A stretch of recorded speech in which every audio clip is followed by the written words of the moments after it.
the Apple Mac Studio. It is the Apple's latest and greatest high-end desktop computer that Apple has just released today. Of course, you know your boy Ceddy had to get one for the channel. So today we're going to look at this machine a little bit more in depth, kind of get some first impressions of it from an unboxing standpoint. And we're going to talk about it in relation to ways that I will probably use it as a creative and as a professional software architect. So before we get into any of that and talk about this awesome machine that I just picked up, cue my intro.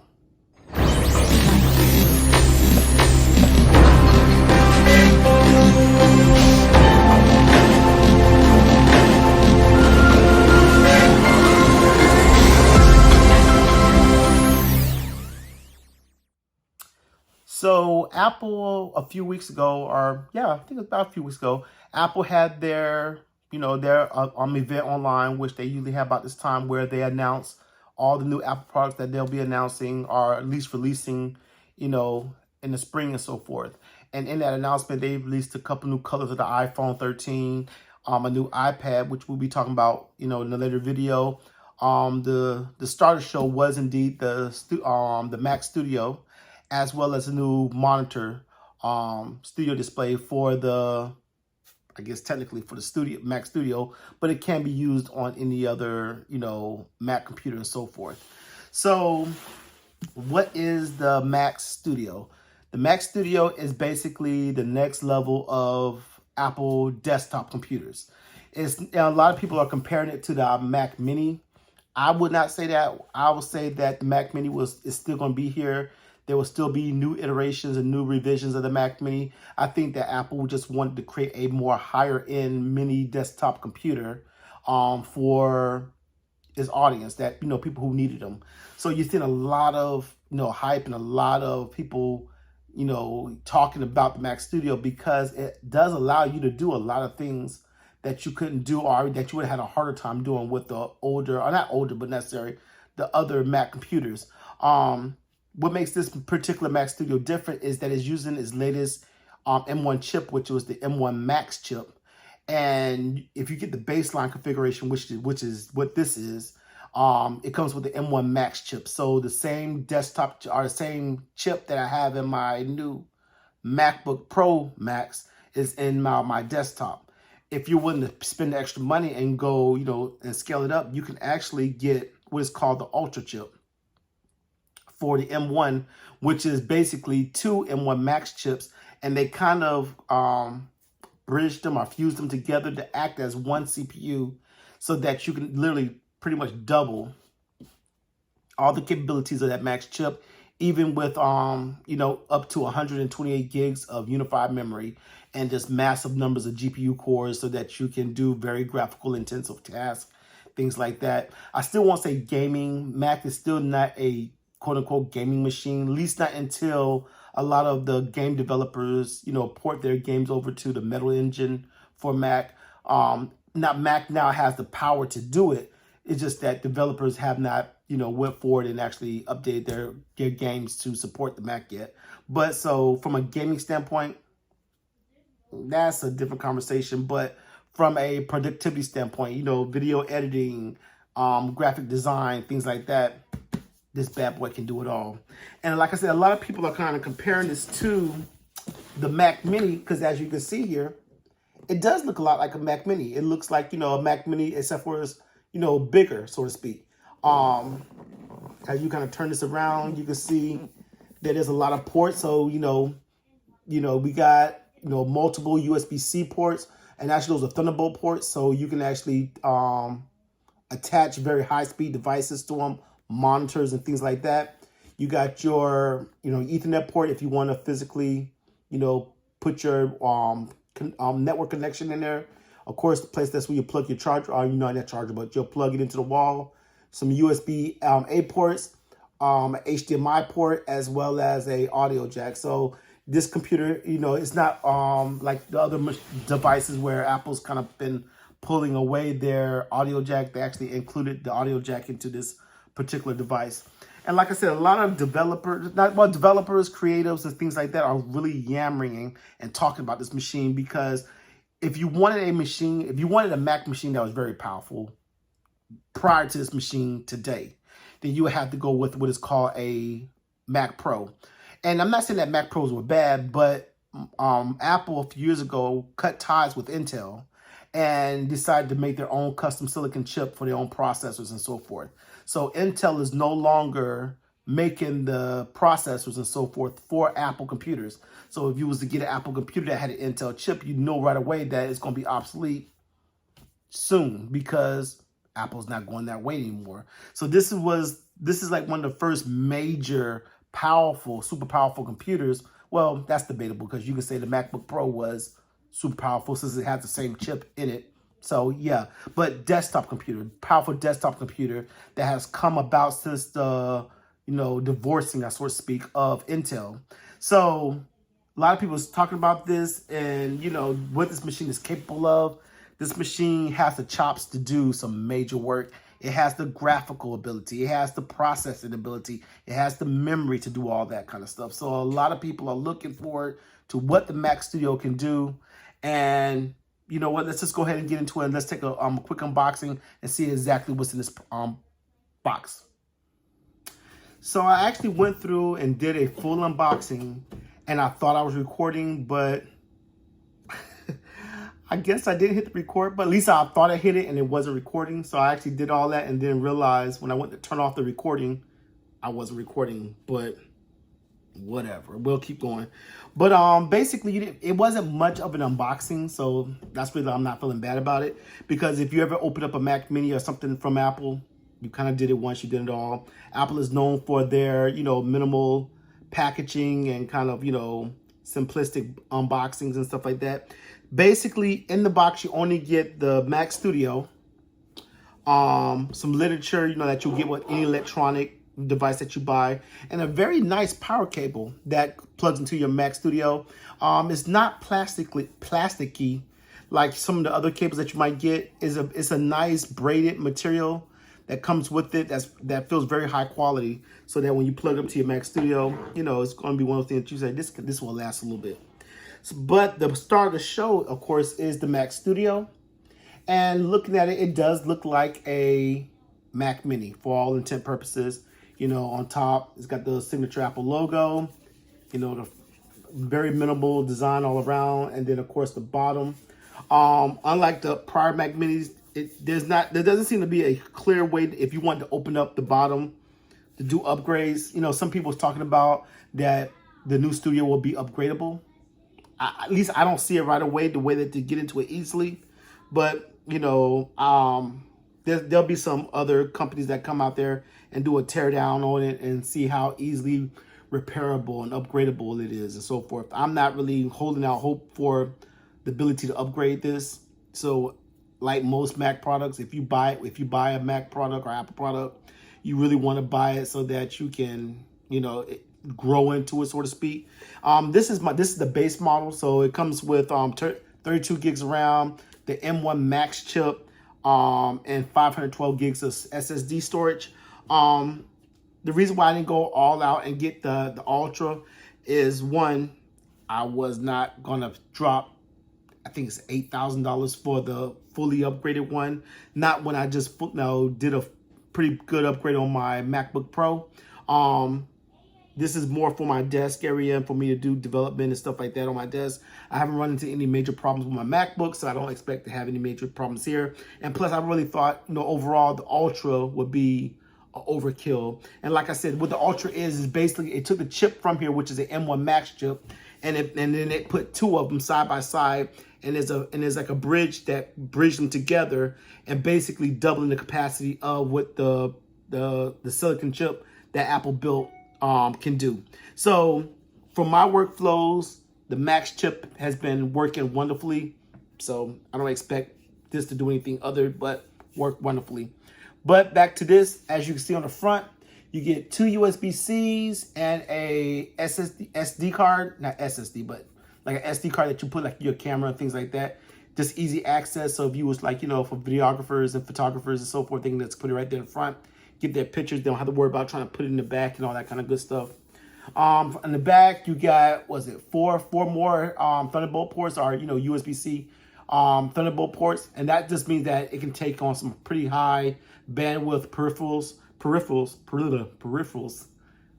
that can go in the back, so like hard drive displays and things like that. It comes with a network jack, so you can plug in your network stuff in here. This is where your power will go. 2 USB A's, HDMI, and a audio jack. And that's it. That's all that's here. It's just like, it literally looks like a Mac Mini for all intent purposes. It's just bigger because it's more powerful.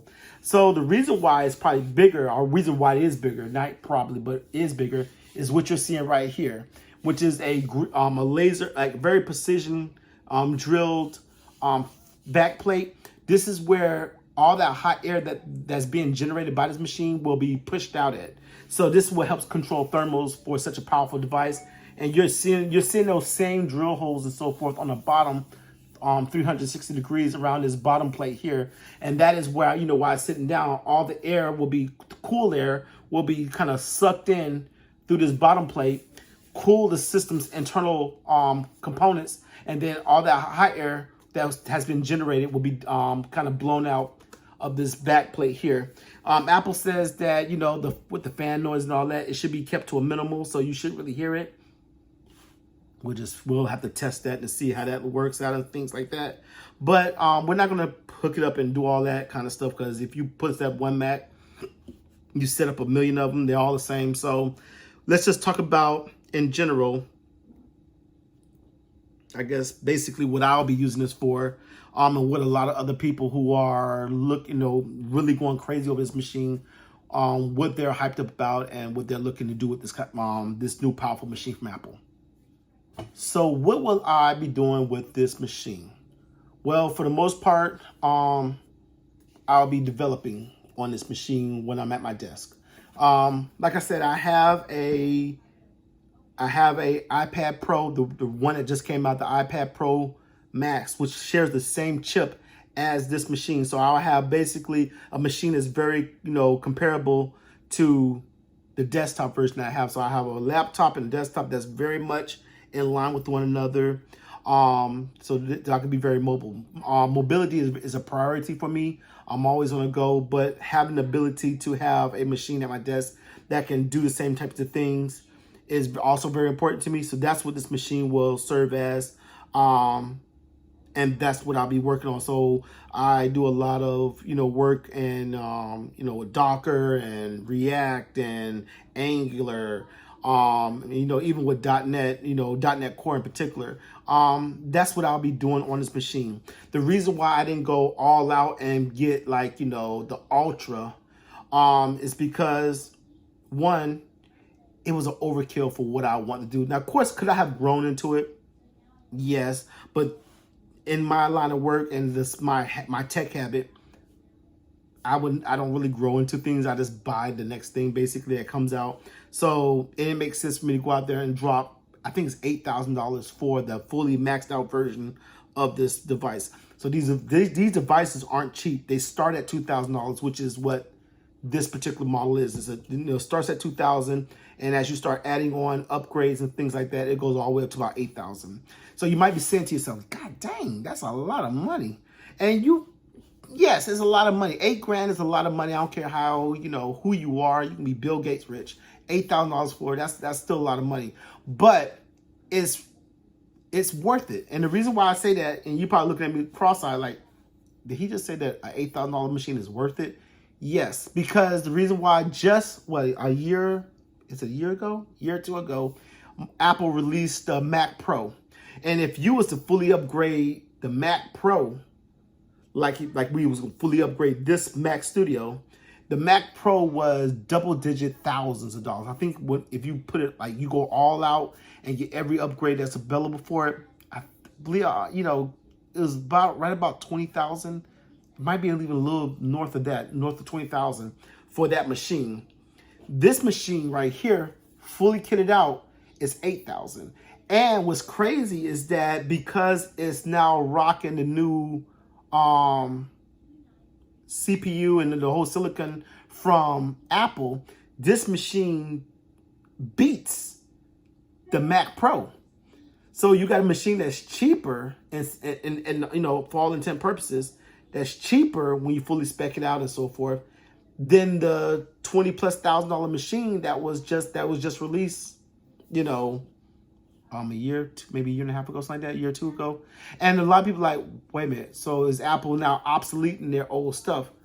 Not really. And like I said, kind of not to rehash everything, but basically, prior to a couple years ago, Apple said, you know what, we're going to divorce Intel and we're going to make our own CPU chips. And that's what the M1 chip is. So that's what this whole fuss about is, M1 and ARM and all that kind of stuff. We hear about Apple and ARM and custom silicon. That's what that thing is about. That's why people's going crazy, because Apple has, I don't say perfected, but they have become very good at making their own chips that's very powerful. So powerful, in fact, that it's beating the Intel chips. And that's another conversation for another day about how Intel's going to have to do something, because Intel is losing a lot of ground in this market because of AMD and now ARM64, and especially companies like Apple building their own CPUs. That's just destroying the Intel chips. But the Intel chip is on the Mac Pro, and then the new Apple Silicon is in the new Mac Studio. So even though the Mac Studio is cheaper, because it's rocking the latest and greatest of Apple's personal silicon, it's actually beating that chip out. So that's what the whole thing about. And my phone is ringing. I don't know what that's about, but that's the whole big deal about, you know, Apple Silicon and all that kind of good stuff. So basically, for me, what I would be using this for is for development. Like I said, I develop code, design. So I probably will do some design. Final Cut, I will be doing some Final Cut work on this. Most of the videos that I kind of create for my channel is in Final Cut. That's what I run on my Apple devices. So things like that, where I'll use, you know, Affinity, the Adobe Suite. I'm a CC Creative Cloud member, so I, you know, run things like, you know, Photoshop and things like that. Axure art, you know, for prototyping designs and things like that. And all of that's design work and coding work. This is not a gaming machine, even though it does have the graphical power now to do some pretty intense gaming. A lot of the game developers have not, you know, brought their code base over to support the Metal Engine, which is what they would have to really support the Apple, you know, system. Will that happen? To be seen. So if you're looking for a gaming machine, don't buy this. That'd be a waste of money. Go continue to buy a Windows machine for your gaming, because, you know, this will not do it. As of right now, at the time of recording, the new Silicon Macs still cannot talk to a eGPU. And I have an eGPU back there. I got a Razer Core X back there, and the eGPU just means external graphics, you know, graphic unit that you can, you know, put your own graphics card in there and plug it to your machine, and, you know, gain better gaming and graphical ability with your machine that might not have, you know, so great graphic ability. You can now put an external device to it to get that. You still can't do that with the new Macs because they're not supported, at least as of yet. But will that change? Possibly, but it's not there yet. So, but in a nutshell, this is pretty awesome what it does. This is the new Mac Studio.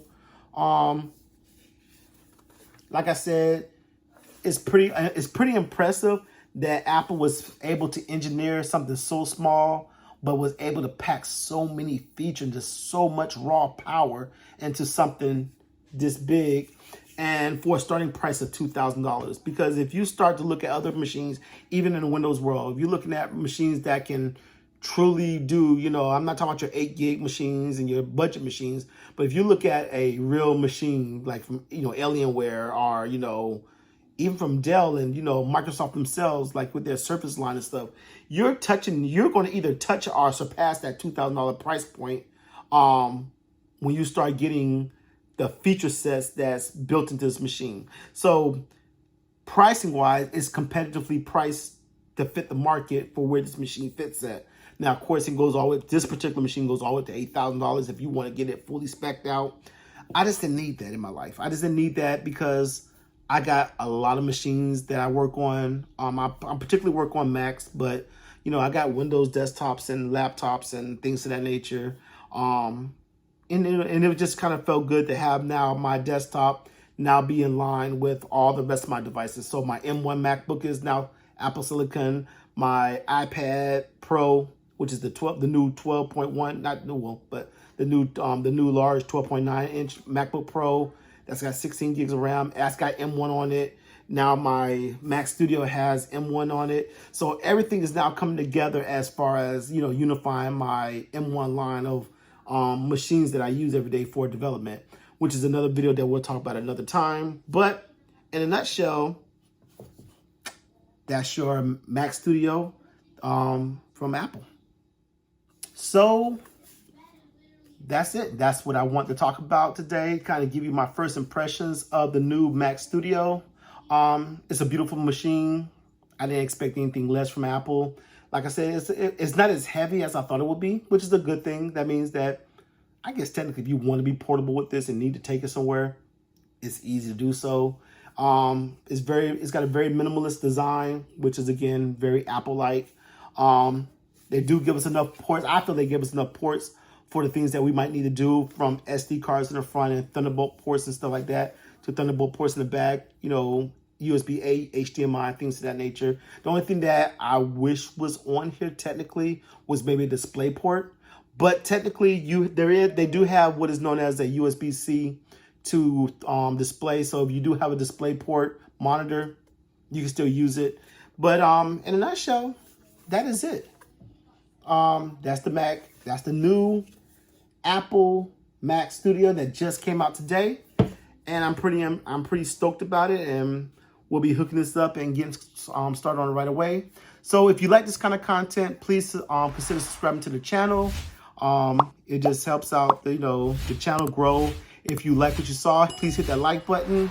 And as always, until the next one, stay geeky, stay techie. Ceddy out.